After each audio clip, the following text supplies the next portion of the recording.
Well, I think, a higher power is anything that is bigger, that is expansive, that enables a person to reach outward to others or outward to some kind of spirit, or one of the expressions that James uses is cosmic consciousness. And it enables us to reach inward as well. And it's possible for each of us to find a higher power within if we can imagine even a better version of ourselves. Don't Hide the Scars, a weekly podcast focused on addiction and recovery. Created by the nonprofit PAIN, Parents and Addicts in Need, and founded by Flint Anderson. Dr. Peg O'Connor, thank you for joining founder of Parents and Addicts in Need, Flint Anderson, and myself, Jason LaChance, on the Don't Hide the Scars podcast. I am so glad to be here. Thank you so much for having me, and thank you for all the work that you do for all of us struggling with addiction and recovery.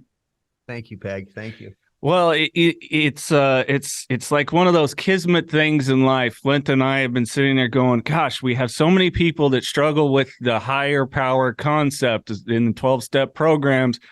And you came, we found you. And there it was. Magic. It was. Right.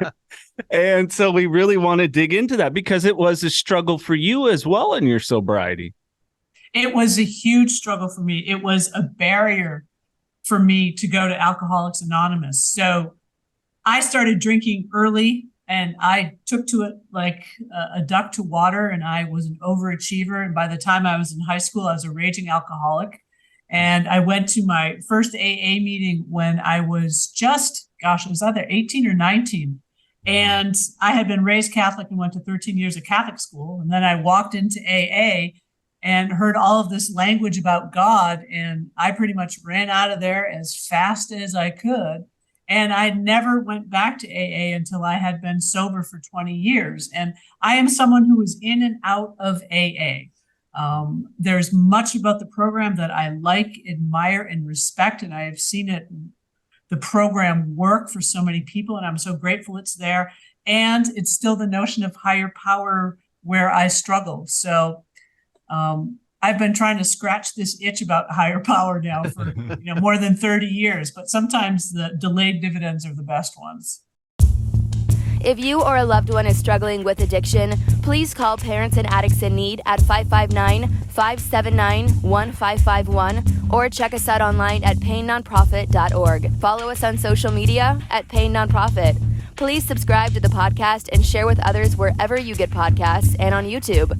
To donate, please click the link in the description and help us save more lives gripped by addiction. That's really fascinating to me that you grew up going to Catholic school, and I did too. Granted, I only went for a year, but baptized Catholic, those things. And my struggle wasn't so much believing that there was some sort of higher power, maybe not what I was experiencing when I was going to church and those things, because I didn't feel anything. It felt very ceremonial, and as I call them, the Om Nom Shabbais and the, cross this, and it to genuflect, like Tom Lehrer would sing. Yeah, exactly. It felt like some rhetoric, but I didn't really feel a spiritual sense, let alone that there was a higher power that loved me. So that was a big part of my struggle. And where does it still lie with you? So I would say I have mostly cast off I've scrubbed the residue of my Catholicism. I think in some ways I'm a cultural Catholic. We Catholics can always tell each other, even if we haven't been to a mass or church for decades, that there's something about how we view the world. And so for me, I just can't get behind the notion that there is this providential God who has a plan for me, and that my job would be to sit down, shut up, and stay out of the way. And so I became very curious about this notion of higher power, because I had understood that the founder of AA, Bill Wilson, had found inspiration from the American philosopher William James. And so that term higher power actually comes from William James. And he talks about it as a plural as well as higher powers. And he also describes it as a friendly power. So I thought, well, I wonder what that is. I think I could get behind something like that.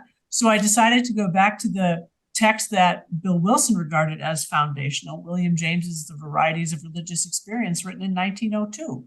And there I found a very different understanding of higher and friendly powers. It's one that I've been able to make work for me. And that's, I think, the whole secret is each of us has to discover for his, her, or their own self what can work as a higher power, because a higher power doesn't do anything to you, but a higher power enables you to do things. And a higher power may be within you already. So you author your own change.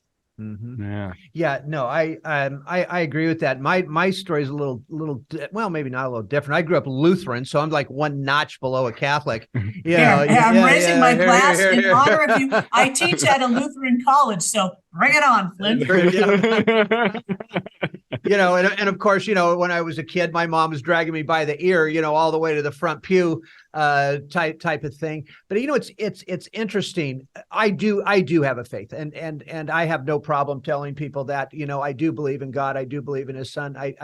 Because I had that spiritual awakening, back actually during my using years, with a friend of mine. And I attended this one church where I was actually singing on the praise team, singing in the choir, but I was still using, right? But there was something there that God just woke me up to him.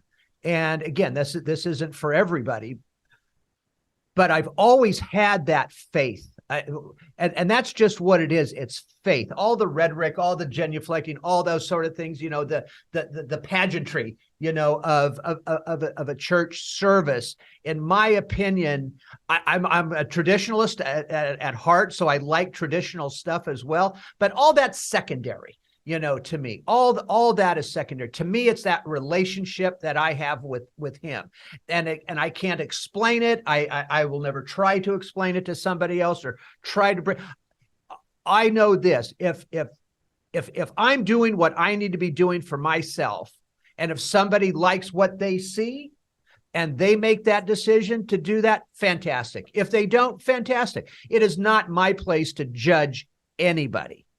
But I always, I will add this little story, and I think you've heard this one before, where I'm speaking at an AA meeting years ago, and I get up and I say, especially to the newcomers, welcome, blah blah blah, and I said, listen, if in your first 30 days, if you're worshiping that doorknob over there, I said, good for you, okay? Because that first 30 days, those first early times of sobriety, I don't care what you're doing, just stay sober.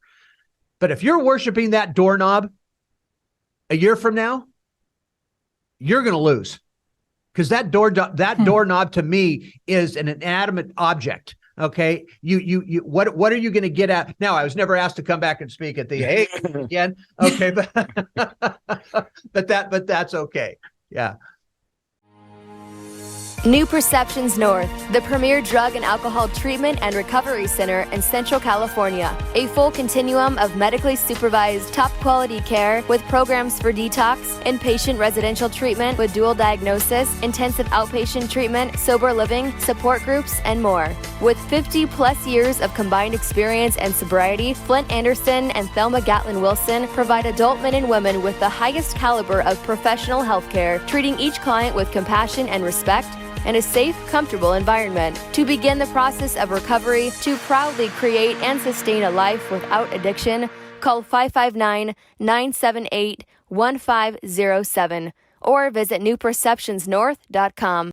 Well, I think, a higher power is anything that is bigger, that is expansive, that enables a person to reach outward to others, or outward to some kind of spirit, or one of the expressions that James uses is cosmic consciousness. And it enables us to reach inward as well. And it's possible for each of us to find a higher power within if we can imagine even a better version of ourselves. Sure. So a higher power could be anything. So William James was deeply influenced by Ralph Waldo Emerson. He said, for some people, ideals of beauty and truth can be a higher power. It's something bigger than you that you want to reach out and touch. It could be enthusiasm for humanity, moral principles, patriotism, a belief in kind of an immanent deity in everything. It just has to be something bigger than yourself. So Sure. one of the examples, and I love this example, that James uses to describe that sense of a higher and friendly power and that an individual wants to touch it or be continuous with it, is Henry David Thoreau at Walden Pond. So there's Henry David Thoreau at Walden Pond, living in the woods, communing with nature, and he's out walking one day in the mist. And he writes about the ways in which that he felt a communion with the pine needles, not just a connection, but a communion, which is a more almost kind of sacred term. And he said, I felt as if the pine needles befriended me. And he realizes that he is as much a part of nature as these pine needles, as these trees, as the wind.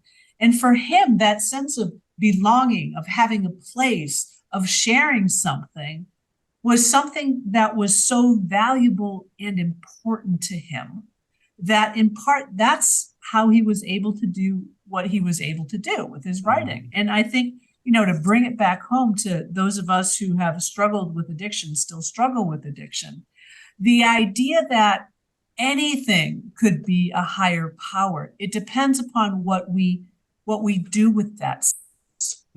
And so higher powers don't make a person do anything, but higher powers enable a person to do something for himself, herself, for themselves.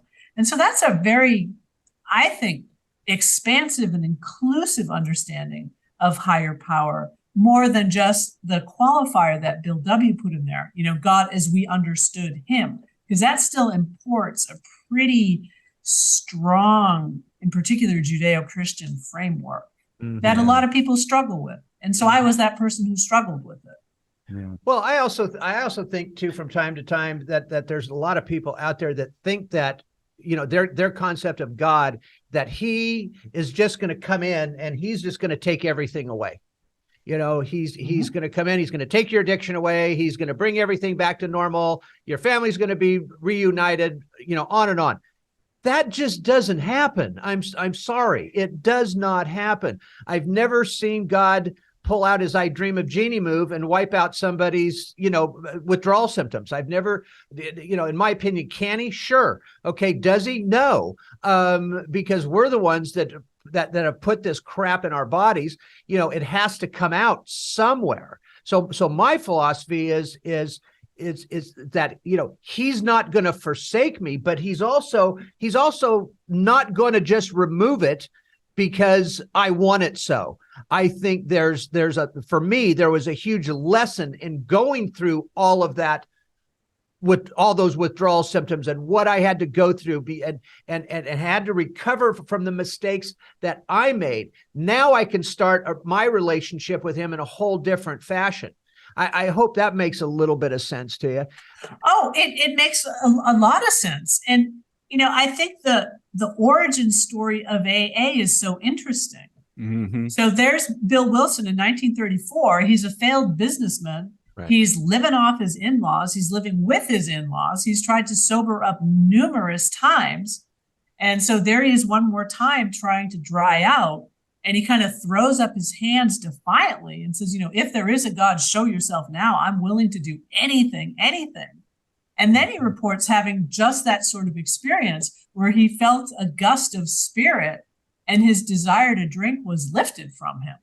Right. And then the poor guy's wondering, am I going nuts? Am I hallucinating? Yeah. Which is plausible with alcohol withdrawal and the use of belladonna. So both those things can cause hallucination. So Bill W. was left really shaken with what the heck just happened to me. Mm-hmm.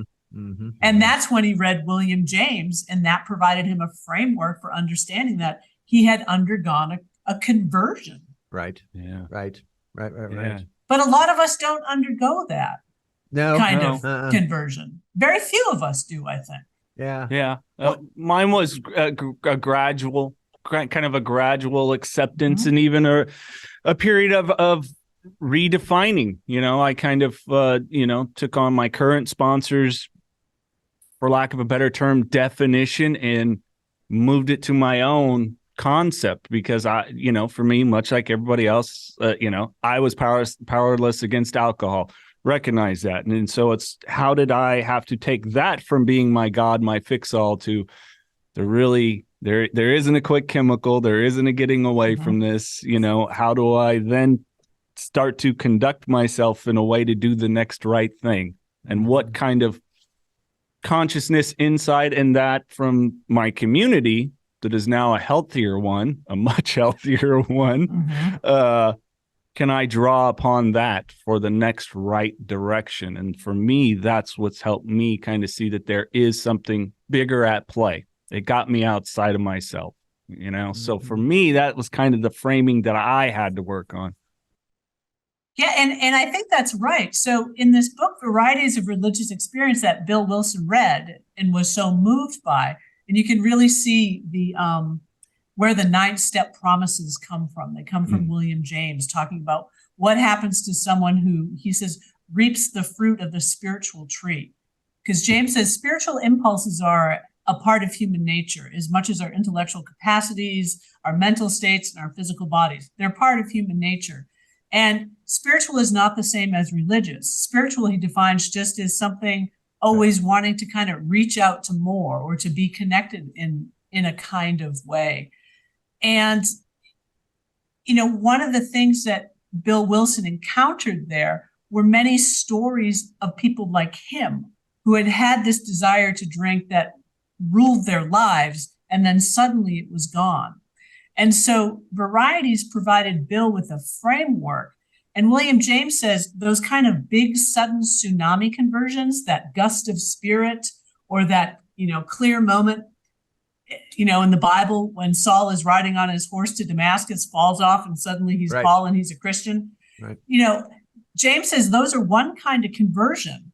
But the other kind of conversion is more like what Jason was talking about. It's slow and it's gradual, where ideas maybe that had been percolating underneath the surface, a person slowly changes, versus the tsunami type, where James says the only difference between a tsunami sudden and a gradual one is the speed with which they progress. Sure. They've got the exact same psychological process. It's that something that had been down in our subconscious finally works its way up through and comes into view. So James was writing this in the early 1900s, where psychology is just really beginning. Right. So for James to talk about there's the conscious mind and then there's the subconscious mind was still a pretty new kind of idea. That definitely was one that was contrary to how in typical Western philosophy, we thought, well, every one of us can look inside and see everything in the content of our own minds. And James was saying, this is where that notion of consciousness is a stream. Mm-hmm. So with all of these conversions, the stream is moving, and sometimes something shoots right up or something comes to the surface. But regardless of the speed and regardless of the origin, James says, the most we can say is a conversion is a psychological process. Mm-hmm. Some people with a religious framework that has a kind of God that would do that sort of thing would say, well, God just made me see this. It was God. That's what Bill Wilson said, even though he said he didn't really believe in a God.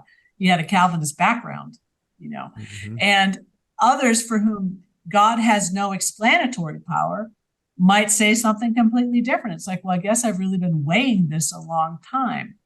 But for both the sudden conversions and the gradual conversions, the question is, what does a person do? What are they now able to do because they are regenerated, they are rejuvenated, they are reborn, that we become different people when what had been, James's expression is, our personal center of habitual energy or our hot spot of consciousness. What happens when that changes? Mm-hmm. And I find that a really interesting way to think about what people do who struggle with addiction. So there are those of us who gradually kind of put down our alcohol, put down our drugs, stop engaging behaviors. We cut down, we curtail, maybe we've got a longer time until we finally, decide we're going to be abstinent, or if we believe in harm reduction, that we've walked something back from being such a problem. And and then those people who have it suddenly, but we become new people. So we're in the world in entirely new kinds of ways. And I think a lot of us who have gotten to the other side of an active addiction, we do wonder, are we the same people we were when we were drinking as we are now?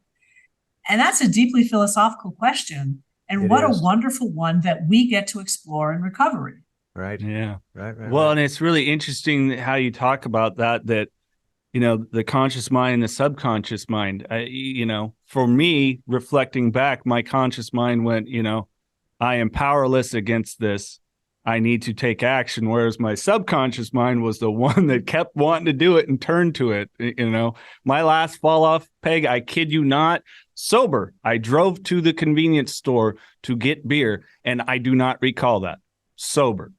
So, again, that power of the subconscious mind. And I think that that's a really interesting parallel that you bring forward, concerning not only maybe our pursuit, for lack of a better term, of God and our addiction.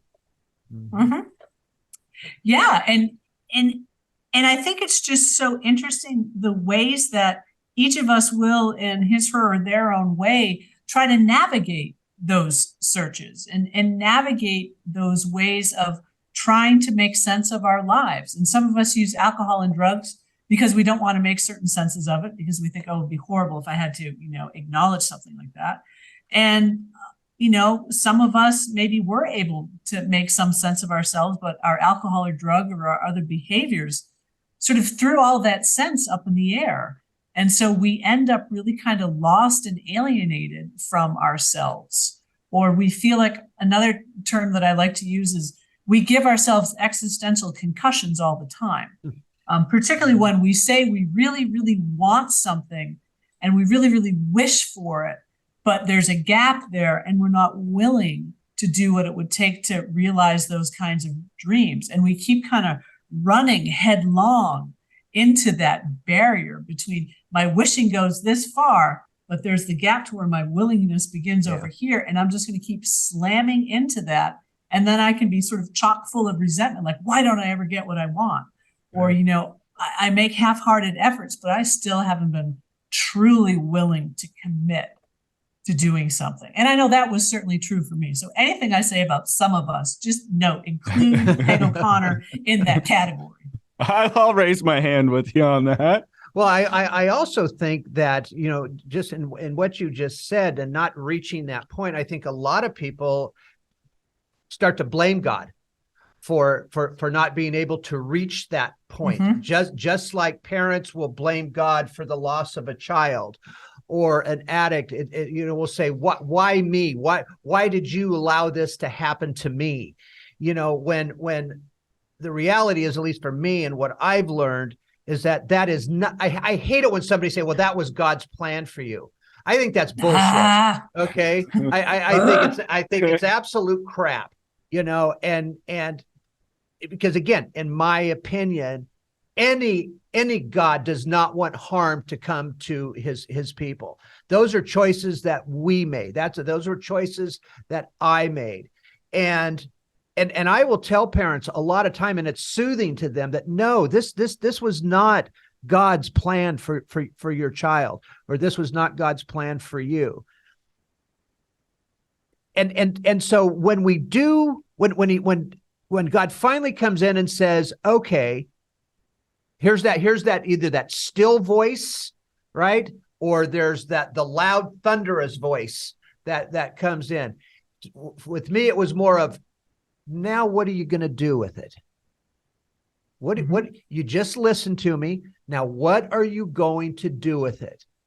And there was no lightning bolts. There was none of that, but it was like, and I remember exactly sitting right at Shaw and West Avenue. And I'm going, and that voice came, and I just went, I don't know. What are you going to do with it, Flint? I don't know. Are you going to listen to me? I don't know. I mean, I remember it clear as day, but it started that process for me. But I never did really blame God. I just didn't, but a lot of people do. And I just, I don't know. I just think that's, That's a tough deal for people. I think that's a really tough deal. I can't imagine anything more upsetting than a person of faith who loses their faith. Right. You know, the kind of, well, like I said, an existential concussion. Their framework for making sense of everything just falls apart or gets torn down or is blown out of the water, whatever would be the right thing there. I mean, and I can understand why parents would be asking that question. You know, if they truly believed in certain conceptions of God. I mean, we come up with this question all the time in philosophy. It's called the problem of evil. You know, if God is all loving and all powerful and all knowing, how can these evil things happen? Then the explanation oftentimes is, well, that's because of humanity and we're the ones who make the mistakes. But to say that to parents whose child has overdosed, it's like, where do you locate the mistake there without it turning to blame? Yeah. Instead of just saying, no, I don't know if there is a God or if there is a God's plan. I can't make any sense of it. That's the other sort of cop out in Western philosophy is, well, God has a plan, but human reason is so puny, there's no way we could ever apprehend it. So from this vantage point, it looks like God is being punitive or mean.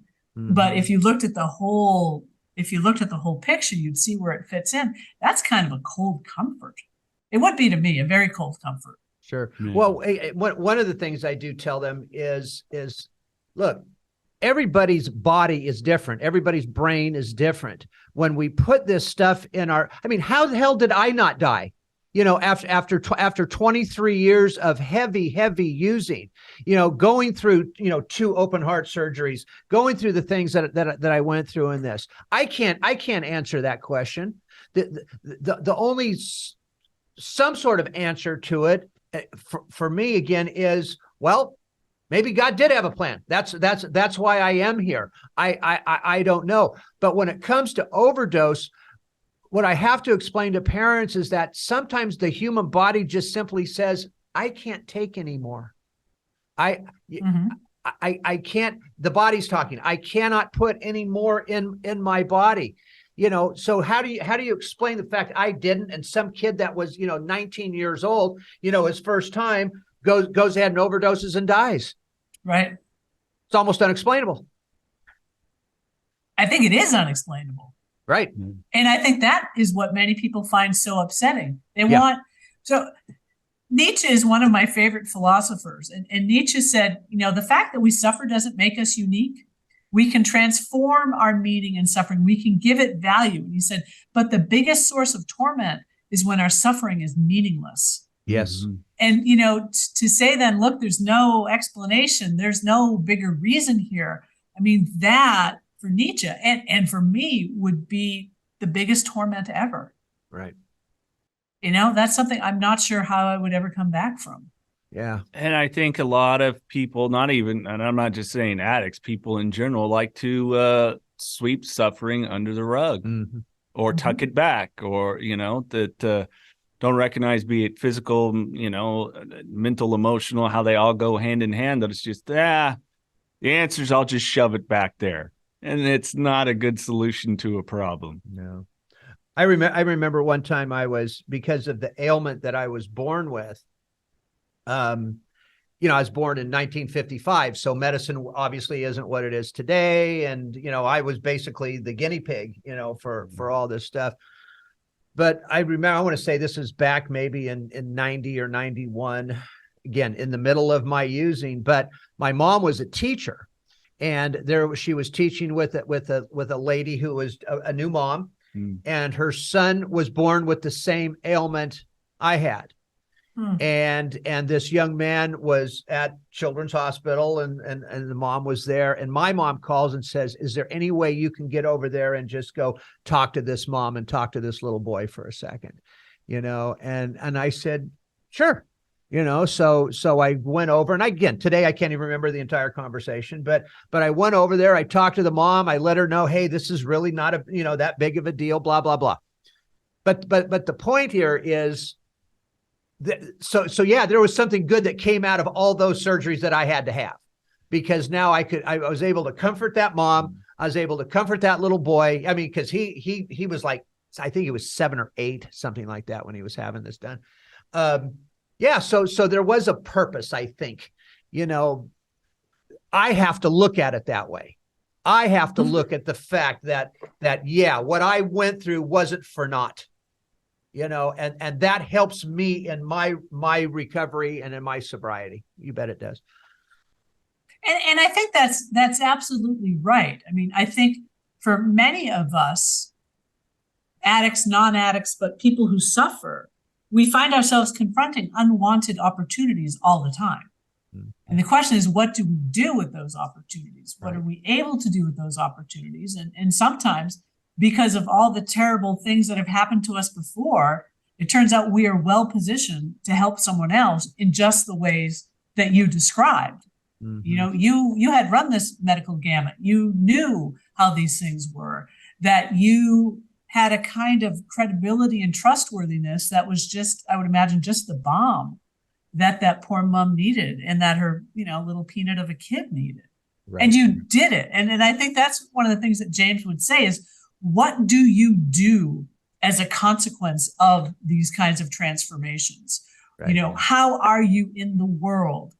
Because you change, and in some ways, you make the world change too. I mean, it's really quite amazing what we are able to do when we are able to, as James would say, have these spiritual impulses burning at our center. He says he's fascinated with people for whom spirituality burns like an acute fever. So he's not interested in, particular denominations and theological questions and proofs of God's existence. He's interested in the people who have such a passionate commitment to connecting with higher power, however each one of us understands that, and doing something with it. Right. Faith that is all about doctrine and belief that doesn't have any practical effect is like an ornamental knob. It's pretty and it spins and it doesn't do a darn thing. I agree with you. I agree with you. So my line is, I don't want to be the ornamental knob. I don't want to be the ornamental knob. I love that line. I've never heard that. But also,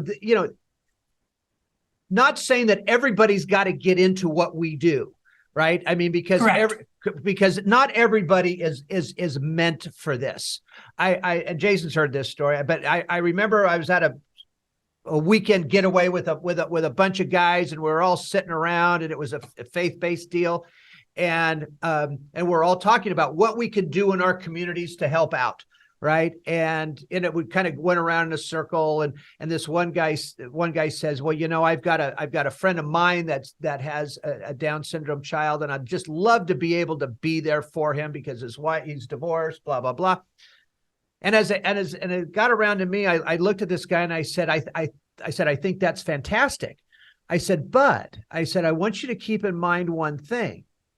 If you put yourself out there for somebody, and that phone rings at 2:00 in the morning, and you look at that phone because it wakes you up, and you go, I'll call him back in the morning.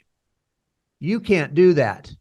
You better pick up the damn phone, because you've put yourself out there. And I think with people of faith, there's a lot of people that are very good about saying, I'm going to do this, I'm going to do that. God's told me to do this, God's told me to do that.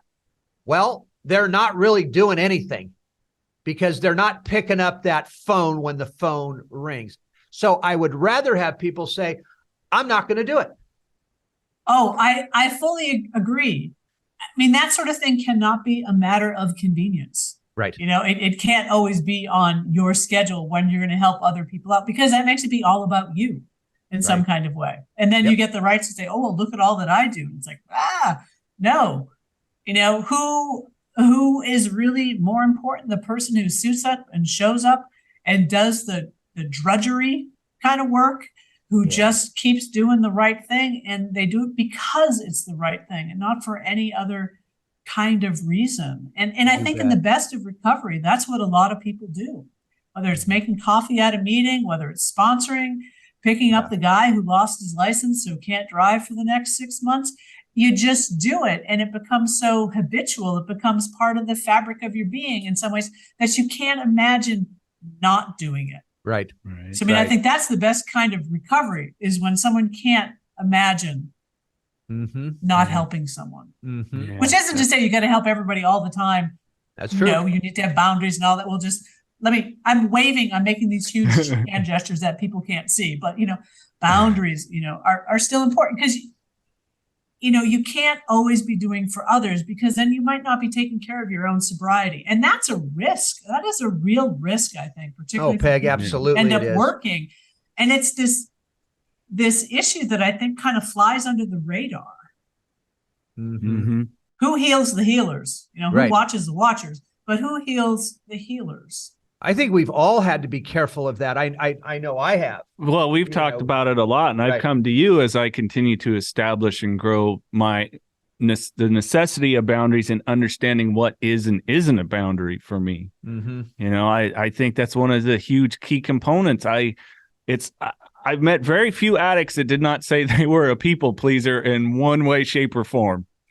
Oh, God. I had a therapist who referred to me as a people-pleasing hoe. And I thought, okay, put the exclamation point on that, but I'm not going to disagree with you. Exactly right. And I think some of us do it in our recovery too. Yeah. Because we think we're trying to make amends, or again, here comes Yeah. the Catholic in me, do the penance deferred from all these things you may have done 30, 40, 45 years ago. Right. You're still trying to atone for it in a kind of way. So you go into overdrive in these other ways. I mean, I think people in recovery still can have trouble striking balances. We got pretty used to living imbalanced kinds of lives. So, it's like our ears are equalized in a certain way. And it takes a long time to kind of bring a better balance. Yeah. And I also think for those of us in recovery that are doing this, that this is one thing that is extremely important. And sometimes I've had to learn it the hard way. Mm. And that is, you still better put your own family first. Mm-hmm. There have been many times I'm very fortunate in the fact that I have a family that obviously loves what I do.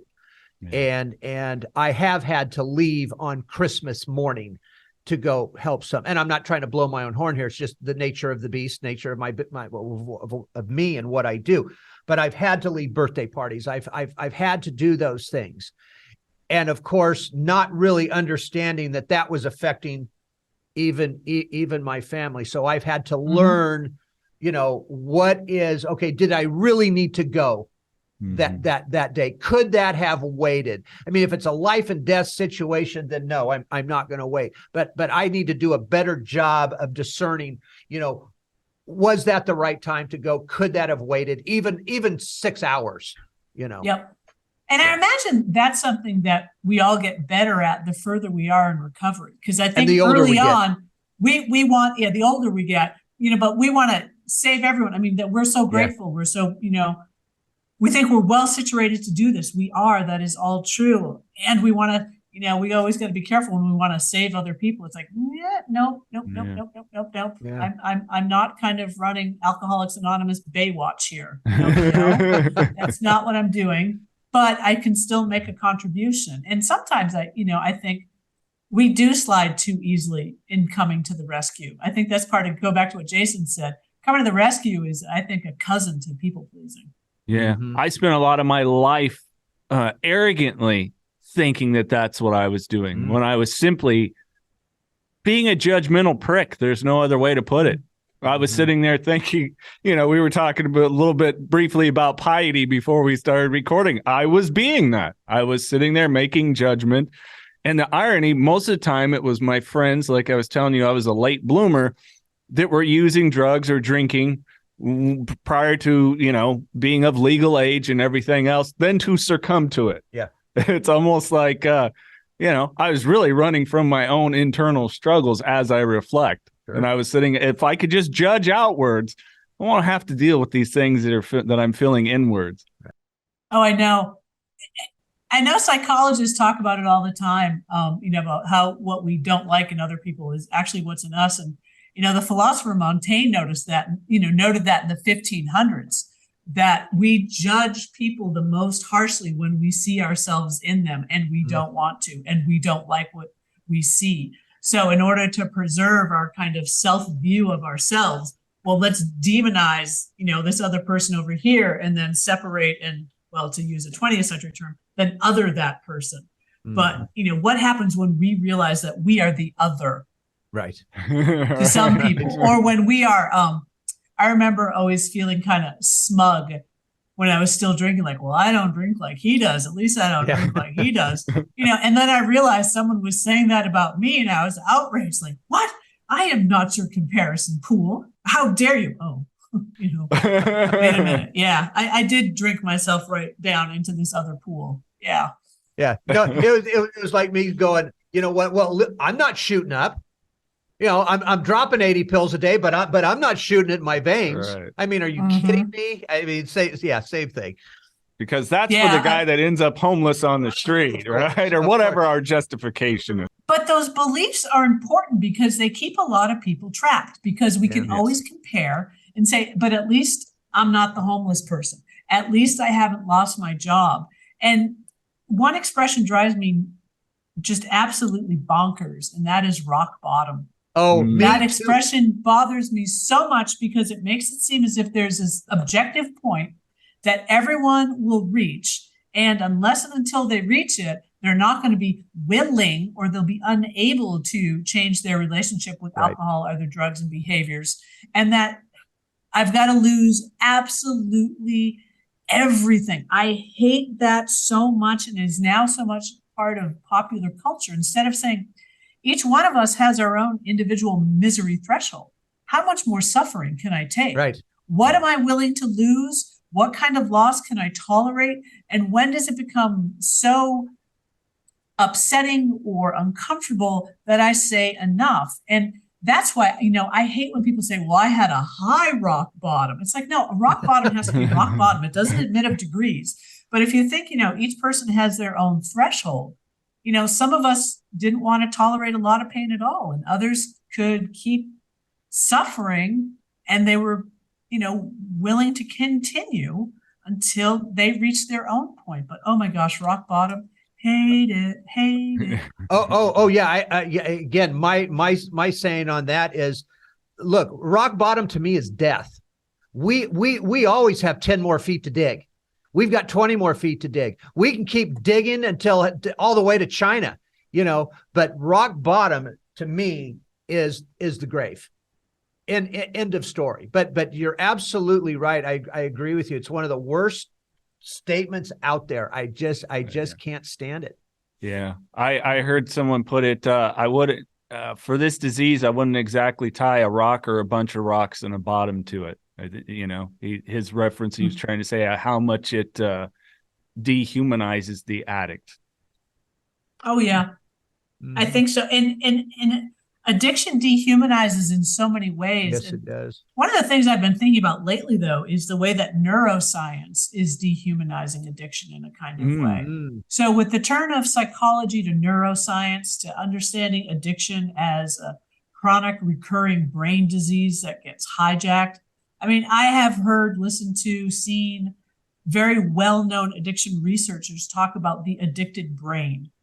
And I keep thinking, not so much. I never thought I was an addicted brain. I'm an addicted person. And that there's an important difference between, locating the problem in a particular organ in a human being and saying that addiction has all of these different dimensions to it. Because I think all that talk of, an addicted brain, hijacked brain, it is a new way to smuggle in loaded language about addicts being responsible for being moral failures. And, I'm also I am an old 57-year-old feminist, kind of old school, who says it's another kind of objectification. When you reduce someone to a body part, it's dehumanizing in a kind of way. And the tenor of some of the literature and the reports coming out of NIDA or the NIAAA, for example, the focus on the addicted brain, it kind of blocks out or makes of secondary or tertiary importance the environments and socioeconomic class and other kinds of, I think the most bland expression of the universe is social determinants of health. That's just a really bland way to saying some people are really potentially far more susceptible and vulnerable to terrible health care and health or well-being, that they're far less to get it because they're poor, they're people of color, they are disabled. I mean, all these different kinds of ways. And so we have to talk about all those things when we talk about addiction. It isn't just a problem of Peg O'Connor as an individual. It was a problem of Peg O'Connor as a person in a social, religious context at a certain time in life, and, you know, all those sorts of things. And it isn't just a problem of an individual. And that's an important move to block, because that's always going to keep us locked in the view of addiction as some kind of moral failure on some level. Right. I also think the word addict is a derogatory term. We just don't have another one to use.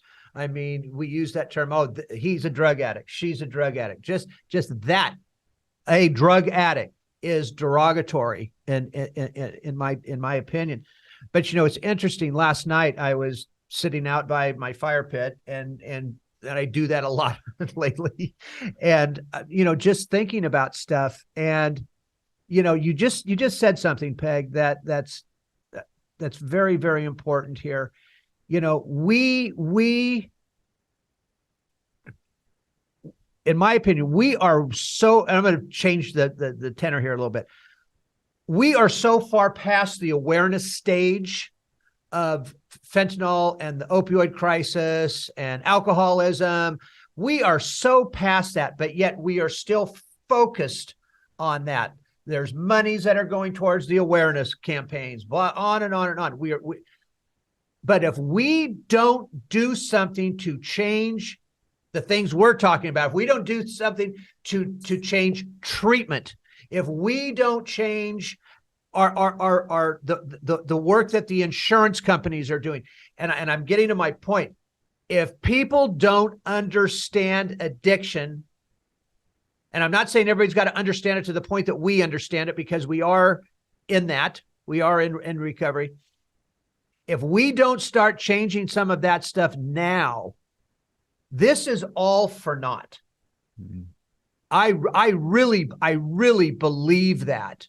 You know, there are owning a treatment facility and an insurance company trying to cut down the time that somebody stays in there is just criminal in my opinion.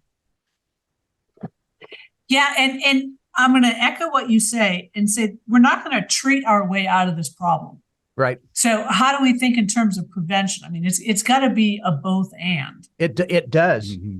It does, and that's why I'm glad that people are working in different areas on this, so that yes, you are running a treatment center and make it work, and yet you're always encountering, I call it the medico-insuranical tyrannical industry, right? I mean, and it sounds like some gigantic, raptor from Jurassic Park, but that's what insurance companies are like. They're for-profit enterprises, full stop. But what are some preventative measures we can take that might stop so many people needing the kinds of services that you supply? I mean, it's a supply and demand problem. Of course it is. The supply is outstripping.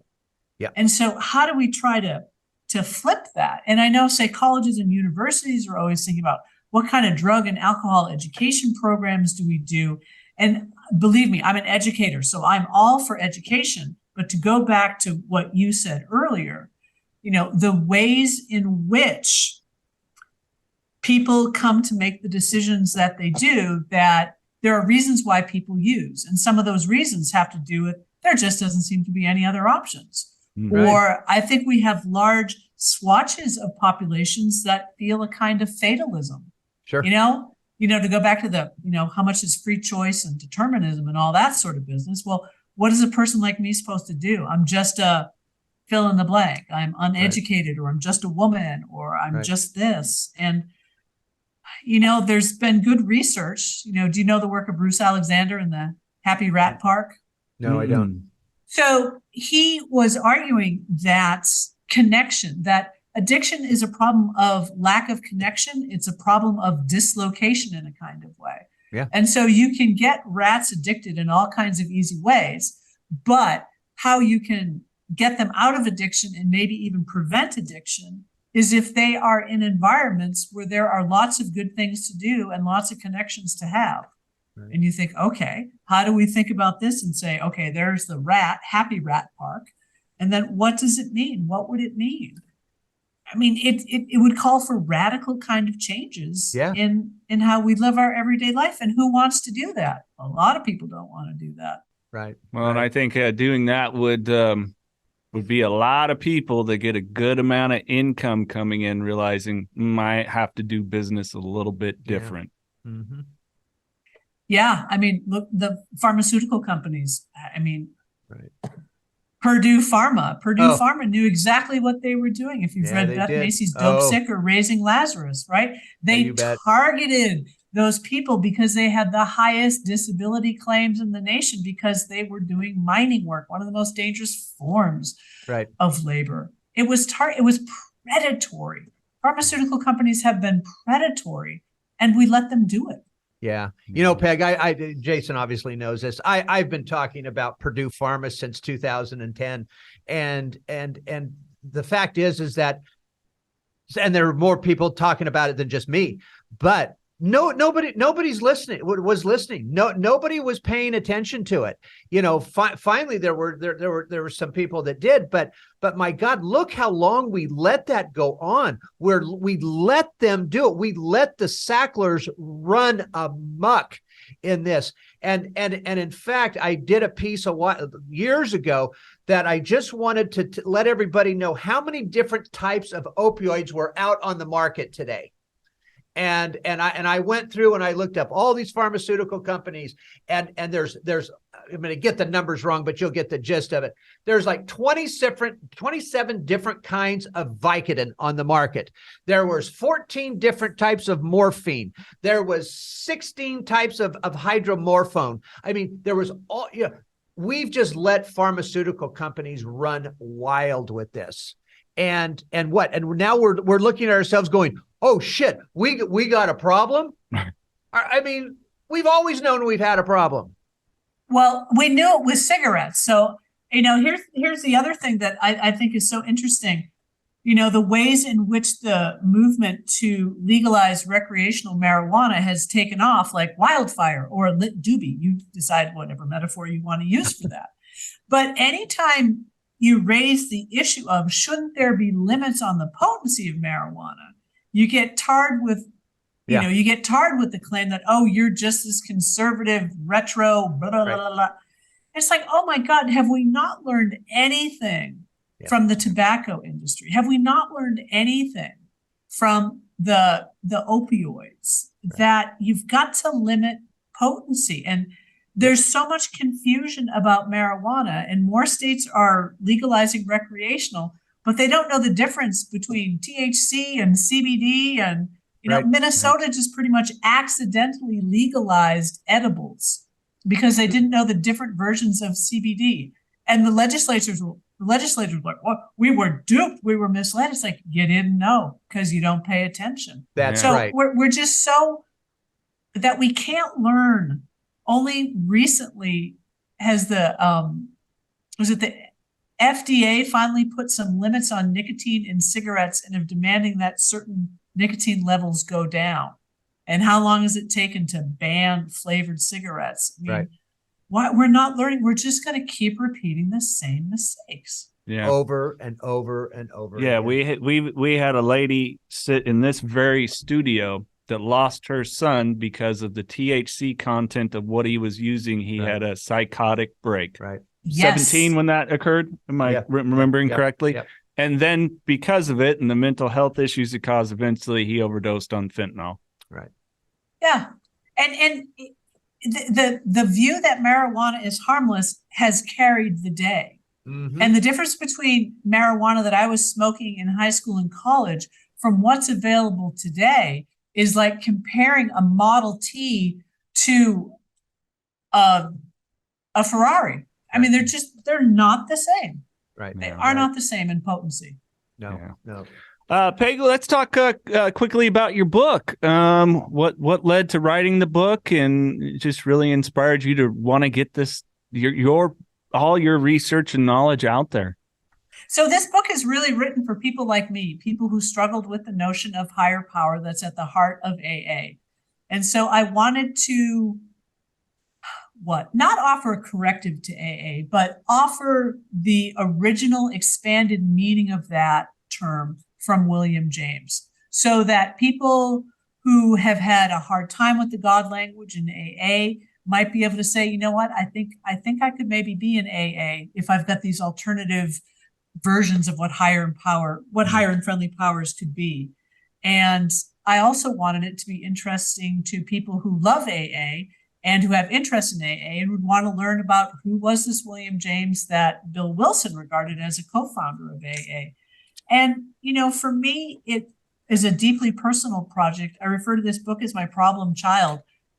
It took me about 10 years to write it, and it's been about 3 different books over the course of its lifetime. And I think problem children oftentimes turn out to be the parents' favorite, but we won't mention that. For me, it was wanting to bring William James back into contemporary conversations about addiction and recovery, because William James understood acute suffering. He struggled with what he would call a pathological melancholia almost his entire life. He contemplated suicide as a very young man.